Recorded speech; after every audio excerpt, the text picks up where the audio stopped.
This episode contains potentially sensitive topics. Listener discretion is advised. If I never have tomorrow, I have today. Yesterday is gone. Tomorrow will never come. All I have here and now is today. So, I shall live wisely each moment of my today before it quickly becomes the past. And yesterday, and thus too, will also be forever gone. Now, I have good memories of my yesterdays, and I have dreams and hopes of my tomorrows. But I know they're really both made from my todays. So if I never have tomorrow, I have today, to try to make tomorrow my reality for good past memories and peace and joy with myself today. Mighty Fine, November 5th, 2016, Garner Thomas. I'm Rex Holbein, and welcome to You Know Me Now, a podcast conversation that strives to amplify the unheard voices in our community, as well as the individuals and organizations that are in service to those in need. In these episodes, I want to remind all of our listeners that the folks who share here do so with a great deal of courage and vulnerability. They share a common hope that by giving all of us this window into their world, they are opening an increased level of awareness, understanding, and perhaps most importantly, a connection within our own community. Homelessness, as everyone knows, is an extremely complicated emotional issue. Systemic societal barriers, along with personal mental health issues, can pull or push people into homelessness, and a dearth of affordable housing and needed services can keep them there. The complexity of this issue can be overwhelming and have people literally walking on by those struggling. There can exist a feeling that solutions need to come from the government, nonprofits, and our church communities in the form of larger answers. After all, what can one person possibly do to make a difference? Today we're talking with Meghan, a young woman whose life direction took an abrupt and unexpected turn. My grandfather, he was actually born in the Congo in Africa, and my great-grandparents are medical doctors. Essentially, my grandfather was raised there till he was about 15, and his first language was some native tongue there. And then one of the wars broke out, and he then had to go to the Navy. And sorry for interrupting. Yeah. The Congolese Navy? The British Navy. The British Navy. Yeah. So he was from the UK originally. I My gotcha. family was. Okay. Yeah. My great-grandfather became a medical doctor and then decided to go to the Congo and help with medical practices there. And then they ended up with this village and built a house and a school there and everything. But yeah, my grandfather was there till he was about 15 years old. Wow. And then he went to the war. And then back then, I guess they still do that. If you're in the Navy or Armed Forces, they'll help with school. So then he chose also to go to Cambridge, and he ended up studying sociology and history. And he had a choice to go to either New Zealand or Canada or the US, and he decided to go to Canada. And so when he went to Canada, he met my grandmother there, who was also a Brit, and they ended up having 6 children together. My grandfather actually wrote a whole bunch of books. He wrote like 6 or 7 books, different philosophies on economics, on things about just kind of, in a Christian perspective, actually, on just how to be like a good person and stuff, and consumerism and things like that. Actually, can I, because you piqued my interest there, you said Christian. In a Christian viewpoint, yes. perspective. Mm-hmm. And you mentioned capitalism, and that's such an interesting topic, right? Like capitalism in a Christian world, when so much of the teachings are about, first shall be last, and wealthy man making it into heaven is like blah, blah, blah. Do you have a condensed version of what he was Yeah, he was trying to ahead say? of his time. He was very ahead of his time, and I think that's why people didn't want to really hear what he had to say. He would talk about, on the 7th day, we shouldn't be, taking all this oil and these things from the earth. And that our business and try to keep up with the increasing demand we put upon them for their product and consumer good. Naturally, the primary producers have tried to satisfy the demands of the manufacturers even if it has meant mining the land, the forest, and the ocean, instead of farming and fishing them as stewards of Christ the King. We have been living, in short, as if the supreme purpose of our human life on this earth is to produce and consume ever more earthly goods and pleasures. In short, we have been guilty. So he's saying this in the 60s. Okay, so Yeah. get perspective there. Yeah. Before environmentalism really took off. Wow. So he eventually, the backstory is he was able to be a professor at Dordt College in Iowa. And while he was there, my dad must have been like 15 when he moved to the States. But the reason why my grandfather came to Tacoma and how I was even born is because his eldest daughter died in a plane crash. Oh. He kept having memories, and it was a small town. This is before technology and stuff and phones, Yeah. And so it was just too hard on him. He ended up saying, I can't teach anymore. My beloved first daughter passed away. He had no connection here, and he just wanted a fresh start. And so they said, hey, we have a job for you to write for the newspaper. Why don't you come here? And also my grandfather had went to a theological college, and he was an Anglican priest and minister, which is the Church of England. And so he was able to become a priest and minister in Tacoma. And what year was that when he came here? Do you know? It was probably like late 80s. Okay. My dad, being the youngest, was still tagging along with his mom and dad. The others went off to do their own thing, and they all went to different places in the U.S. Not too long after arriving in Tacoma, Meghan's father met his future wife. My mother was a beautiful lady. She was into tennis. She went to Rogers High School out in Puyallup, but she had some abusive stuff going on with her father, and she was never allowed to go party when she was younger. She basically never got to experience life at all until she met my dad, and they were able to go out to a dance here and there. But if my dad brought her home anytime past 5 minutes past 10, her dad would yell at her and abuse her. And so my dad basically said, this is a rescue mission. I need to marry her. We're eloping her. We're getting out of here. Yeah, get her out of here. We need to marry her. So they got married pretty fast. She was fine then, but, after she had me, I don't know if they knew too much about women's health at postpartum back then, or they didn't really talk about it. She was not able to get help at all, and I think she just turned to drugs. And my dad didn't know. And then she ended up cheating on him, and she told us that we needed to go to Texas, and it was a big, long story where she made me and my dad move to Texas. But the only reason why we actually were going to Texas is because she had met a man through the military. After moving to Texas, Meghan's father found out the real reason why her mother wanted to be in Texas. As soon as he found out, he got in his Camaro. He had this old IROC Camaro, and he looked at me, and I was probably like 5, and he said, I'll be back for you. And he just got in his car and left. He just beelined it straight back to Washington. I was a daddy's girl, and so he left me there. But what I ended up seeing at 5 to 6 years old was her smoking crack, doing meth. I was in the house. I could smell it. One time she left me home alone, and I had no food. I was cooking by myself. It's like she just cracked or something. Yeah.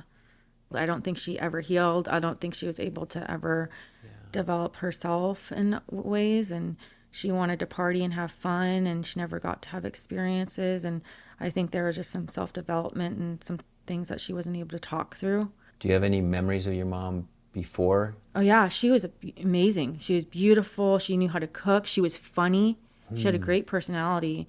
I remember being in Texas, and she had a pack of cigarettes, and I did not smoke or anything. And I just remember breaking them all in front of her. Yeah. Oh, and I got a beating for that. Yeah. Yeah, I would get, How old were you? 5 or 6, yeah. And she would beat me all the time, too. She would take, the belt to me, and to where I'd have, welts on my butt and stuff. Pretty bad beating. I mean, it sounds like she cracked and had a lot of behavior that wasn't great as a mom. Mm-hmm. But when I hear you talk about her, I hear actually love in your voice. Is that... It's, because there's, 2 sides of her. There's this loving, fun mother. Incredible person. And then this other deep, dark side that, where is this coming from? And what traumas are this coming from? And what's not resolved here?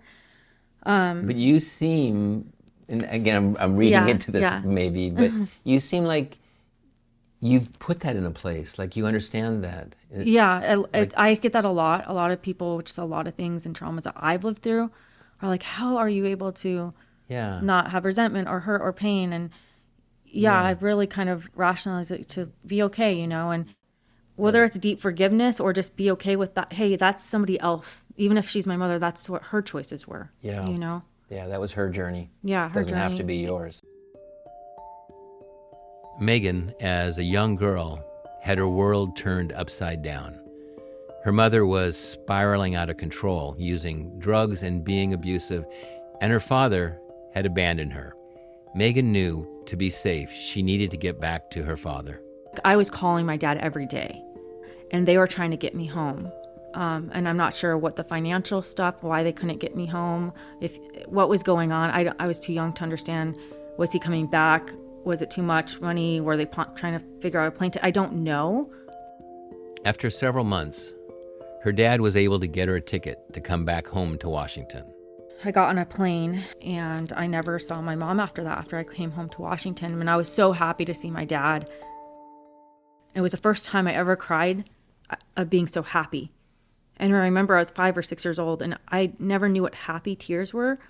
And when you're experiencing an emotion for the first time, I actually remember that at 6 years old. I got off the plane. There was a crowd of people waiting, you know, for everyone else to get off the plane. And I just ran straight towards him. I tackled him to the ground, and just these hot red tears. I was crying for the first time because I was so happy. And I don't know. I love my mom, but it was different. I think that kind of mean stuff that she did, I knew it wasn't right. I was almost being her parent at 5 or 6. Mommy, what are you doing? You know, I was already parenting my own mother at 6 years old. Yeah, which is in the very same moment robbing your childhood. Yeah. Back in Washington, Meghan and her father moved in with her grandparents. While it wasn't perfect, it was a healthy place to be. I was very lucky to live with my grandparents because they were both teachers. You know, my grandfather had done amazing work in his life. He was a missionary, and I was just so thankful to have my grandmother as a teacher as well. And she was able to teach me things, which I was so thankful for. But the part was that my dad got really depressed after, you know, marrying my mom and then not having a partner. And he was a single dad raising me. And so we did a lot of fun stuff, just me and him, and he was my everything at this point. And you're living with your grandparents, yes. But he's coming in and out. Oh, no, he lived there too. He lived there too. Yeah, we both lived in their basement. And was he working at the time? Was he writing? So he was going to TCC, and he was taking classes there. Okay. But then I think money became a problem, and he started working at the grocery store. And so he just continued to work at the grocery store on produce. Life for Meghan took another turn.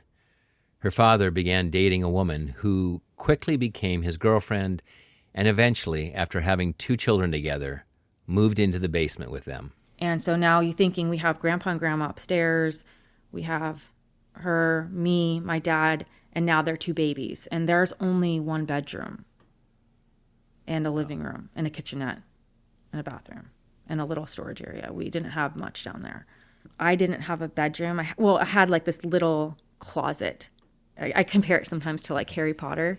Like I lived in like this little closet, and I didn't have a door. I had a curtain, and then my dad and his girlfriend slept in the living room on the floor. My dad is a great guy. He's funny. He has all these great qualities. I commend him for a lot of what he did, is that he stayed behind for my grandpa and grandma, because my grandpa ended up getting dementia and he became really sick. And my grandma, being English and things like that, she never learned how to drive. Yeah. So my dad was the one like, my wife left me now. I have this daughter and I'm taking care of my mom. So I'm going to be the one to make sure she gets groceries, and I drive to the store and I make sure she gets her care. So he ended up caring for my grandparents. So he was the one that stayed behind. In-house care. Yeah. The stress of tight living quarters and not having enough money were beginning to show. The seams were coming undone. Simple needs were not being met. There's sometimes I didn't have clothes for school, and I was just wearing my dad's long shirts. And I was like, Dad, I'm so embarrassed. Like, I can't just wear like a long shirt. And I would like hoard any clothes I got. I was hoarding stuff because I didn't know if I would ever get it again. I couldn't have friends over because or like if I did, I would show them my little closet space that I lived in. And my friends go, "Oh, this is where you sleep?" And I said, "Yeah, it's my room." Even though I didn't have a bed. I laid on a mat, like a little mat. It was like a foam little mat. I didn't have a bed. So Megan, were you going to other people's houses? Because a lot of times when kids are experiencing, traumatic situations, they don't actually even know that it's like wrong or bad. No, I knew. You were seeing, I knew that this was not right. I knew that I deserved like a bedroom, and I'd see my other friends have nice things and have a nice room, or they would be able to have enough money to go to play sports and things like that. And I couldn't do any of that. I couldn't, we couldn't afford it. I remember if I did have a friend over, I would make them leave before nighttime because our living room turned into my dad's bedroom at night, and he would put down the air mattress and all that kind of stuff. Wow, and that's a lot to go through. Yeah, and I never had privacy. So then as I became older and, I'm developing into a woman, I had this curtain, that would close to change. And, I never had that privacy as a young girl. There was a bright spot for Megan during all of this time, something she looked forward to. I loved to swim. So that was kind of my escape. And it was honestly my way to just wash away like the silence, and you can't really hear when you're in the water, and just was my way to just cope. Cope. And I just loved swimming. So I ended up taking a lifeguarding class for my 6th period class at the high school, and then ended up going to be on swim team, and then I was on a water polo team. And then I got my first job at the YMCA. I think I was like 15, 16. I loved it. That was my escape again from my reality of what was going on back at home. At home, life continued to get more complicated. Grandpa's dementia was progressing and having an impact on everyone. He was up during the middle of the night thinking it was day, and then day was night. And so you're not sleeping well? Not sleeping well. He was thumping all the time because when you have dementia or Alzheimer's, you make clapping noises or you're banging on things. But when I became of age to work, like getting that YMCA job at 16, that was huge. I thought, you know what? This is the first time I can finally have control of my own life. I can get a job, I can work for I can make money and I can do something. And I took it very seriously. And I was a lifeguard, and I loved my job. I was very dedicated. I loved helping people. That's just what I did. And scanning the pool deck, I wanted to make sure everyone was safe. And that became everything to me. I knew I wanted to go to college. I was like, I really want to go to school. I want to do more. I don't feel like I ever really truly got to prove myself in my education because of this family home life. And I couldn't study at home. Any kind of homework I brought home. My dad's girlfriend was either screaming or drunk, slamming things, doors. And then Grandpa thumping away upstairs. And there's no way. I can see it, actually. It's like, oh my God. There's no way I could study. As Megan's life began to open up, she could feel how living at home was closing her down. Living in the basement had become unbearable. She decided to move out. Now earning wages, she and her boyfriend and another friend got an apartment together. Back then, rent was expensive, but rent nowadays is unimaginable. But I could at least afford it, and I think I was splitting. It was $900 a month for everybody, like three of us. So I was only paying $325. Yeah. But even then, I think I was getting paid like $8 or $9 an hour, which still wasn't enough. Yeah. So, but you moved out, and were you still 16 or were you 17? I was around 16 or 17. I must have been. Yeah. Yeah, I must have been. It must have been still, a year. Pretty early. Pretty early, yeah. And so I'm working. I earned enough money. I worked several shifts to be able to pay for my own car at this point. So I was able to save up enough money to be able to say, here's a payment for a car. And still in school. Yeah, yes. So around that time, I figured out that I wanted to get an education, and I was failing out of high school. I found this program called Fresh Start, and I love that name, Fresh Start. Mm-hmm. And that was so appealing to me because it was like, I get a fresh start. And so they have this program at TCC, and it's different from Running Start students. And TCC is Tacoma Community College, yes. Okay. And it's called Fresh Start. And that was so appealing to me. I was like, what is this all about? And so essentially they let you go to college. Someone pays for it. They have funding for it. And I say it's for free, but it's not for free. Somebody else pays for the contribution of your books and your tuition. Yeah. And if you get accepted into the program, which all you have to do is write like a paper about how serious you are. And if you pass your 2 classes in your first quarter, then you're accepted in. And so I said, well, that's something I want to do. I bought myself my car. Living with your boyfriend and his friend. Living with the boyfriend and his friend. I'm working double shifts. I'm working sometimes 4 a.m. shifts, 4 to 9. Then I'd jet over to TCC in my car. And then I would go back. Then I'd go to class and I'd go back to work at the Y. Then I'd work from 3 to 10:30 at night. Let me ask you this. I mean, okay, you're not alone as a person who's had a really hard childhood, right? There are a lot of people. And that can flip 2 ways, right? Right. It can flip like I'm screwed, and people spiral into a dark place. And the other path, of course, is to say, nobody's going to do it. I got to do it myself, and then you go out and do it. Do you think that's in your? I mean, obviously, you've got some seriously accomplished people in your.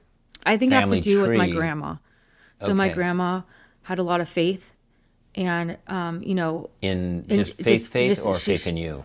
just like faith in God and the next thing that's going to happen, just to believe that, if you just have faith that things will work out. Okay. And she instilled that in me, I see. just to trust that God or whatever it is that you want to believe in, that goodness, that light, Yeah. well, it's going to be okay. And you have to trust that. Yeah. And so I Just push towards it. yeah. And if you do the right thing and if you are a good person and you tried your best, that'll always see you through. She instilled a lot of those values in me as well. So she's also one of my heroes to, I didn't ever want to be like my mom. So that was another big thing. I thought, I could have gone the other way. I could have flipped. I could have done drugs or gotten into, there are so many things and people and places that I could have done that. But I never wanted to be like my mom. I was like, I want to be the opposite. I never want to do drugs. I never want to be anything like this lady. Like, I want to be a great mother. Yeah. I want to be the better version of what she never was. Her highest and best self. Yeah. Because essentially I'm her blood, Yeah. I have to have some traits of her, Yeah. That's impressive. So that's what even though it was hard, but I always thought, if I am just a good person and no matter if I'm struggling, if I don't have food, if I'm just good to others, I don't know, there's this inner thing. If I'm just good, then good will come back to me. It has to. Yeah. That was just how I lived my life. And so that was just how it kept going. Despite creating opportunities for herself through belief in goodness and hard work, life continued to throw obstacles in Meghan's path. At this point, there was something that went on with me and my boyfriend at the time. And then we had black mold in the rental house that we were at, and we had to move out. And then I didn't have a place to stay because when I went back to my dad's house, the little small room that I had was given to my sisters. And there was no space for me, absolutely nothing there. And then I did try to stay there one night, but the screaming and the alcohol, and it was really bad. It wasn't a good situation. Yeah. And so I literally had nowhere. I was living, all my stuff was in my car. So I had all of my clothes in the back of my car. I just didn't have a place. I was living out of my car. And this is going on for months. And you were 17. Yeah. I was still going to school. And I was living at these organizations. I was literally at the YMCA, and I was showering there, and I was eating there through the vending machines. And then I would stay prolonged hours at TCC for warmth. I remember at one point I didn't have good enough shoes. I had like these boots that were like leaking through, and it was fall time and it was raining, and my feet were soaking wet all the time, like very cold, soaking wet. I was too embarrassed to tell anyone I needed shoes, so I just walked around with sopping wet feet. And it was so cold, and my socks were always wet. And so it was just that kind of stuff. I was struggling. In the thick of her struggle, one day, while working at the Y, she meets a gentleman by the name of Garner Thomas. He was there because his granddaughter, Jada, was learning how to swim. There's this amazing man that comes in, this black man, and he would always wear the same thing. He was almost like a cartoon character. He always had this black zip-up hoodie, kind of like what you're wearing today. I am a cartoon character. So the same thing. He would wear like the black zip-up, and then he always wore this green top hat something that you can imagine from, when people used to dress really nice, in the 20s and 30s. Yeah. A really nice hat. Yeah. But it was falling apart because he never took it off. He was wearing it out. Wearing it out. There's holes in it. But at one point you could tell it was a nice hat. So he'd always wear the same thing, and he would come and sit down, and then either I was lifeguarding or I was teaching his granddaughter, Jada, how to swim. Having seen Garner at the pool a number of times waiting for his granddaughter to be done with lessons, Meghan decides to just say hello. One day I looked over and I decided, you know what? I want to talk to him. And I looked over and he was reading the exact same book that I was reading at home. So talk about serendipity moments. Yeah. I looked over and I go, oh, wow. And, I had this interest. And then when I actually looked at the title, it's called The World's Religions. I go, wow, that's no way. I'm reading that exact same book at home. He's like, yeah, it's a wonderful book. Have you got to this chapter? And we start talking about it. And then I said, I really like poetry too, and different lyrics of songs. And, it's how I make it through my day. Music is important to me. Just listening to music helps me. And he was like, oh, let's share some poetry. And so he would come in the pool deck and he would share his music and his lyrics with me. Garner and Meghan have become fast friends. On one of the days after Meghan finishes teaching Jada her swim lesson, Garner shares an observation with her. So Garner came up, he said, Meghan, it's like you live here. And he was joking. Because you're there all the time. Yeah, because I'm there all the time. And of course, I'm like, that is a joke, and I would have normally laughed at something like that. But, then it really struck me that I am living here. My stuff's in my car. I'm showering here. I'm taking as many shifts as the YMCA will allow me. Yeah, I do live here. I'm basically living in my car, and I am living in my car, and I shower here, and I started crying on the pool deck. My tears are going again, and just that question from just him triggered me. And you don't want to cry on the job. Yeah. I'm working at the YMCA. They encourage you to talk to members and things like that. So we have moments where we're allowed to talk to members for 5 or 10 minutes and engage, and that's part of the job too. To connect with members and stuff. So, we're having this conversation on the pool deck, and I just start crying. He saw something that obviously was going on, and he's like, why don't you have a coffee with me tomorrow? Yeah, let's meet for coffee. And I said, okay. So I go and I have coffee with him, and we have a conversation. He says, just tell me about your life. So similar to what I've just been telling you, this whole drawn-out story, all the things. And he goes, wow. Okay, well, I want you to come to my house next week. And he tells me to come to his house. And just to give you perspective, Garner is at this time, at least in his 80s. He had been a soldier his whole life. And he had done, his whole life background is amazing what he's accomplished. He's been through a lot. He was in the segregated units in the Army. So he lived through... because he's black. Yeah, because he's black. And he's lived through a lot of different racial things that he had to see, and inequalities throughout his life, but still through all of that he still stayed really humble and kind to everyone. Even though people were always mean to him and discriminated against him, he always took the higher road and said, that's okay, and that just was his attitude on if someone's mean to you, you don't have to be mean back. So that's just how he was. Well, imagine a world that used that recipe. Yeah So that's how Garner was. I end up going to his house, and I'm not sure what I'm expecting. I have my clothes and all my pile of laundry in the back of my, my whole car is being weighed down by all my stuff. And I show up in his house at Lakewood, and his granddaughter was probably like 7 or 8 at the time. So she's really excited to see me, and she's so excited because she's like, my swim instructor's here. Why is my swim instructor here? She's so excited. The family had a welcome home banner. It said, welcome home, Meghan. I was in tears.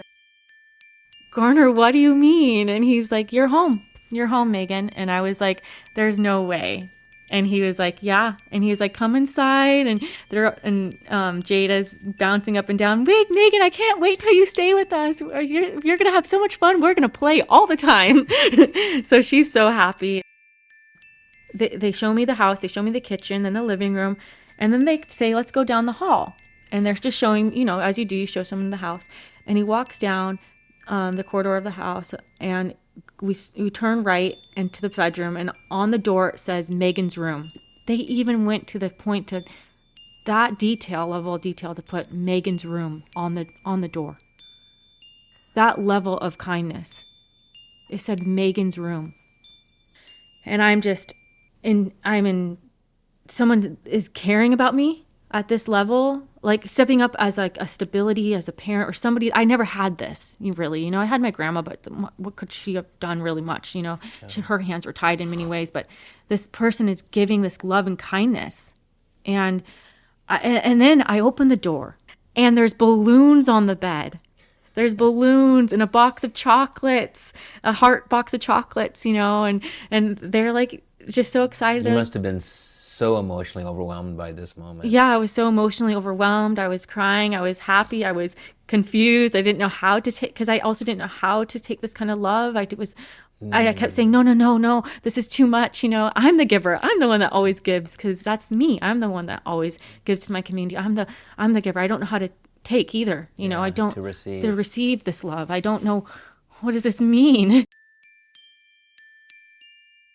We go to the kitchen and we have some tea, and Garner's like, you know what this means? Do you know what any of this means that you just saw? And he's like, I want you to stay here. And I want you to stay here, and you can stay here until you get back on your feet. And that's your room. That's going to be your room. And you go through school, and we'll decide when the time's right when you want to leave. But you're here. For as long as it takes, you're here. And I was like, really? And he's like, yeah, you're going to move all that stuff out of your car. We're going to move you in, and you're going to live here. And I said, well, Garner, there's no way. Can I? And then, here's me trying to figure out rationalizing the kindness. I don't know how to receive this kindness. So I'm thinking in my head, how much money can I give you? My mind's already going to how much money can I? Transactional. Yeah. How much money can I give you? And he's like, stop. You're not giving me any money. But I still had to. So every month, I would give him whatever I could, $50, $80. And I would give this to him every month, just because I felt the right thing to do. If I'm using heating or any kind of food, it's the right thing to do to, contribute. Yeah. And so while I was there, I'm living with this black family. I'm this white girl living with a black family. And just to experience that and hear the stories and his life.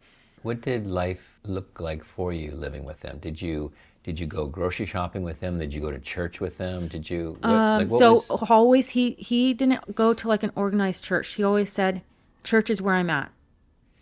So that was what he said. Church is right. Church with him. Church is right where I am. He'd always say, "This is church," and he would light up his pipe. So he always smoked. He said, "Never hire a pipe smoker because you'll never get anything done." And he spoke like Morgan Freeman. So he had the Morgan Freeman kind of projection of the voice. And when he spoke, it always was meaningful. So anything that came out of his mouth was so profoundly beautiful and had meaning to it. And so he would light his pipe, and he was just slow in the way he talked, which nowadays we're always in such a rush to say things. It would take him hours. But when you listened and you just slowed down, you got really amazing messages that he was trying to get across. Yeah.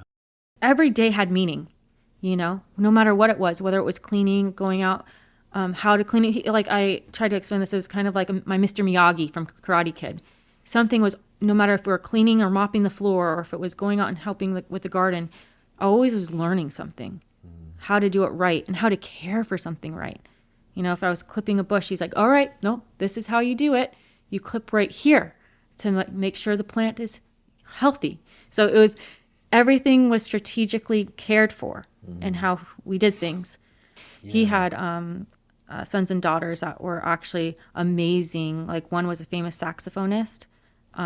He was in The Nutty Professor, actually. Really? The very end of the movie. Yeah. He played the saxophone in the end of the movie. Yeah. That's amazing. Yeah. So they were all very versed in music. So the reason why he was looking after his granddaughter Jada is because his daughter was just working, and he just he wanted to be involved in her life. Was the granddaughter though living at the house with No, you? no. Okay, she so would she just happened to be there then. Yeah, she just happened to be there. Okay, so he would drop her back off, and then she would come over a lot. Gotcha. Mm-hmm, mm-hmm. But his youngest son Gary lived there, so Okay. he lived in one of the rooms. Yeah. And he was amazing too. Yeah, so I lived with Garner and Gary. And Garner's wife? Oh, Garner's wife had passed away. So a few years prior to me moving in, she had passed. Yeah. I'm not sure exactly what it was from, but Yeah. she had passed. And he loved his wife so dearly as well. So, and that they actually dedicated their house was like this pink house, and there was a placard on the when you're coming up to the house, and it's all dedicated to her. It's called the Homestead. So he named his house the Homestead. And there's a whole meaning behind it. Yeah. It was supposed to be a home for his family to always come home to. So no matter if any of his family members are struggling or having a hard time, they can always come home. There's always a room for him. He wanted to establish there's always home. There's always that home base. And he welcomed me into his homestead, you know? It's unbelievably beautiful. Yeah, he let me come to the homestead. And then he always said, you're welcome home. You're always welcome back home, no matter what's going on. You can always come home. Yeah. And so that ended up being my home. And we celebrated Thanksgivings and Christmases. Yeah, so just what Garner did for me and the kindness of just saying, welcomed me into his home was just profound. Garner single-handedly reached into Meghan's life, pulled her out of the chaos, and gave her breathing room. That stability that I had for the couple years, I was able to breathe. I was able to stay in school. Yeah. I was able to get through this Fresh Start program, which then launched me to graduate with my high school diploma. And then I also earned credits towards my associate's degree. And without that cushion that Garner provided for me, I don't know what would have happened. I don't know if I would, not that I wouldn't want to have gone to college, but I don't think I would have been able to financially. Yeah. I would have been stuck. I don't know what would have happened to me. And not only the financial end of it, Emotional. and the ability to have a roof over your head, which is everything, right? Like safety and warmth and place for your stuff and all that, but also to feel loved. Yeah. Right? Like that just doesn't get, I think, enough value is really given to that. Like the importance of starting every day knowing that there's these other humans that care about you. And you can go home to, and it's safe, and there might be a hot meal for you at home, if you want it, and just to sit on a couch in a warm house, and I don't know if I would have gotten that anywhere else, or I guess I could have gone home to I call it the crazy house, back up with chaos, but I couldn't be there. The crazy stead. It's almost like I would rather have been in the car. My car was better than that at that point in time. Yeah. At the very end, I said, I'm ready to move on. And I had a full-time job, and I couldn't let go of the Y. I still love this place. So I worked there on the weekends. I had my full-time job working on the weekends and still going to school, as I do, doing all of the things. And I thought I need to get my own place. So I got my own place, and, it's time to leave this nest of Garners. And at some point I got to, and so I told him I was ready, and I think he was a little sad to see me go, but he knew that I couldn't stay forever. Yeah, you had to spread your wings. Yeah, and have my own space. And so he said, okay, come back to my office. So I went to his office, and he sits me down, and here you go. And he hands me an envelope, and I open up the envelope, and there's a little card in there. And it has every time I had given him $50 a month, $80 a month, $72 a month, he would write the amount down, the date I gave it to him, and then he would put plus $10, plus $5, little bits that he would add into it. So he was adding to whatever I gave him. And it went on and on and on. You would think a couple years of this. You've been there for a couple of years. Yeah. And all the money's in that envelope, all of the money. And he's like, yeah, this is yours to do whatever you wish for. I saved it all for you. And I said, no way. Again, I'm saying the whole, back to my, I can't take this. There's no way. I throw the envelope back at him. He's throwing it at me. At this point, it's becoming a funny joke. Like I'm throwing, and I'm like, I'm not taking it. And he's like, you must take it. And I go, okay, fine. And finally, I decided I'd take it. It's so beautiful. Yeah. So it just that thoughtfulness, the thoughtfulness of what he did, and what he never told me is that he was dying from cancer the entire time. I didn't know till the very end. And I don't know if that's just me being naive and young and not reading into it. But he never came to you and said, he never said, listen, I have cancer. Yeah. I didn't know till the very end. So he finally opened up near the very, very end and said, all these years I decided not to have treatment for the chemo because at that age, they said, well, you're just going to slowly die. It's slow progressive cancer for you. And he decided, I just want to live this out naturally. Yeah. And that was his choice, whether no medical advice here or anything, but, to do as you wish. Yeah. But that's what he decided to do. And so he's passed. Yeah, in 2020, he passed. Yeah. So, but, just hearing that towards the end, and it's like, he was kind enough to let me into his house while he was sick. Yeah. He knew he was going to pass, and I didn't know this entire time. Yeah, and kind enough also not to burden you with it, because he knew you were carrying your own Yes, burden. exactly that. He didn't want to, he was kind enough to say, hey, I'm dying, and I'm not even going to tell you that I'm dying, because I care so much about you, It was just, and what an amazing person to have done that for me, the kindness, the love, everything. It was just truly, and the family, they welcomed me in. And then even on Christmas, they made me like a stocking, and it still sits there to this day, and it says Meghan on it. So is his son still living there? Son is still living there, yeah. And do you go visit? Yeah, I go visit there, and the stocking is still up. Yeah, and then I recently went back, like a few months ago, and I just randomly popped in, and Jada is now living in that space. Oh, no way. Yeah, so Jada's, this young adult. The homestead. Yeah, and she's such a good golfer. She's into golf and stuff. She's amazing. But I went back to the homestead, and she's living there at the homestead. And I go up to it, and Megan's room is still on there. And I said, will you still have Meghan's room up there? She's like, we're never taking it down. You're never, even though it's my room, this is your room first. Meghan graduated from high school and went on to college. She holds a Master's of Education from Eastern Washington University and a Bachelor of Arts from the University of Washington. Currently, she is pursuing a Master of Science in Philosophy from the University of Edinburgh with a focus on epistemology, mind, and ethics. Meghan is interested in the ethics of artificial intelligence. Before we concluded our talk, Meghan asked if she could read one of Garner's poems. Here she is with The Hurdler, My Own Life Project.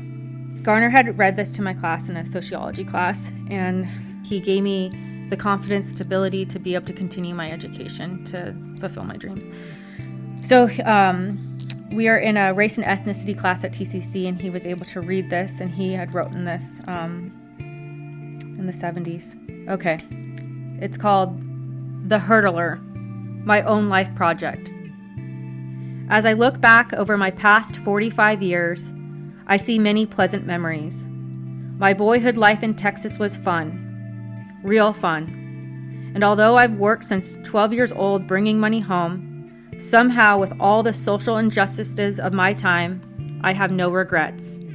I really can't seem to remember the bad things. I was a rascal. Learning came rather easily, and I always found fun with myself. I dropped out of junior college and joined the Army at 18 years old, little realizing that I'd stay in for 24 years as a soldier. Those 24 years traveling all over the world gave me a kind of awareness, a sensitivity for human passion, and a love for the simpler things in life. Now retired, and with 5 kids and my wife, after going through the transition of retirement 3 years ago, first working as a bank management analyst and later as a metal scrap yard burner and yard foreman, I find myself where I wanted to work, in public service with the U.S. Army Civil Services.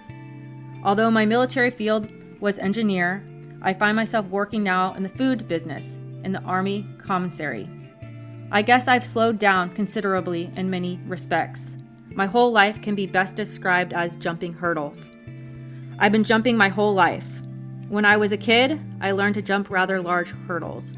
All black kids had to. Pretty soon, we found fun in it. That helped immensely in those times, for when I became a man, I found such an outlook and gave me a positive attitude about life. Consequently, I have no hang-ups about who I am, where I want to go, and why I want to get there.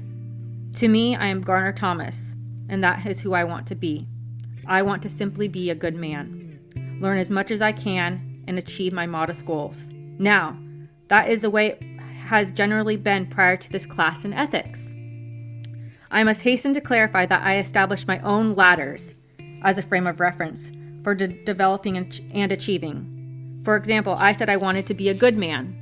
Well, first I consider myself a man, then a black man, not out of a maliciousness, but out of basic reality, and next a black American man. So that is the way I look at Garner Thomas. I then attached a desired quality statement: Garner Thomas, as a black American man, will be good. I place that as my highest values, and all others fall below. Being good to me means a conscious effort to have both significant meaning to myself and to all others who I come in contact with. It implies trying to develop into all that I can possibly develop into, while at the same time not stepping on others for my own personal gain. I do try to live with that philosophy. It means I try to love or find love in all people, all things, and all places. It is a kind of love that mixes joy, pleasure, interest, and concern. Being good also means trying to know myself. Oh, I talk with myself, really enjoy myself, and I fuss with myself. I'm awfully absent-minded and forgetful for some reason. I'm always thinking, and my mind is always churning. I'm always trying to figure things out. I have this great thirst for knowledge and understanding about simply being, about nature and its wonders, and about the nature of people. I do not need this course in ethics, but I have a craving for wisdom, for a broader appreciation and a deeper understanding of philosophy. For me, searching for this knowledge and understanding is good. Jumping the hurdles of knowledge and understanding is perhaps my most deliberate race in being, for as a black man, this has been a practical necessity for achieving. My class in ethics has been another race towards jumping the hurdles in the form of race, from ignorance towards understanding. In striving to be good, I try to live by no strict rules, axioms, or like. I feel I must simply try to be natural, and to be natural is good. If I am not natural, then aren't I not truly myself? I find it a beautiful thing to be natural, to act natural, and to say natural things.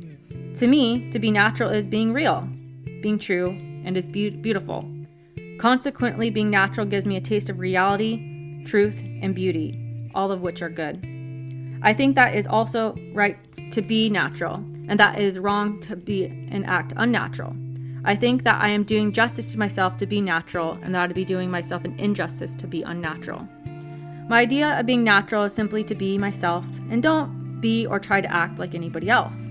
It means accepting myself for all that I am worth, whether that be assets or liabilities. And from this position, seek to be better, to be best, to grow, and to develop into a stronger self. Indeed, by the very nature of me striving to develop into myself, I find myself going through a transmutation into a new being, but still containing that core of Garner Thomas. That is what I mean. I mean that I have changed, but the core of myself retains its basic nature. The reason I feel I can develop into myself is based on the belief that I can be whatever I hope to be. Now, this is where I have my goals that I mentioned. This is where I plan. This is where I expend my energy, where I apply my faith, which I believe in. It is to these life hurdles that I simply say to myself, Garner, cross one road at a time. Cross one bridge at a time. Cross one mountain at a time. And someday, somehow, you'll make it. So walk on, brother, walk on. Don't look back, except for a mere fleeting glance, for someone will surely gain on you. Walk on, run on, and keep the faith. It is a hard race, full of stumbling blocks, snarls, pitfalls, treachery, but walk on, Garner, and believe in yourself. Don't stop for rest too often, for time, old man, time is always against you, it appears. When you get to the top of the mountain, go on to the next, and use the old experience and take in the counsel of the old-time racers.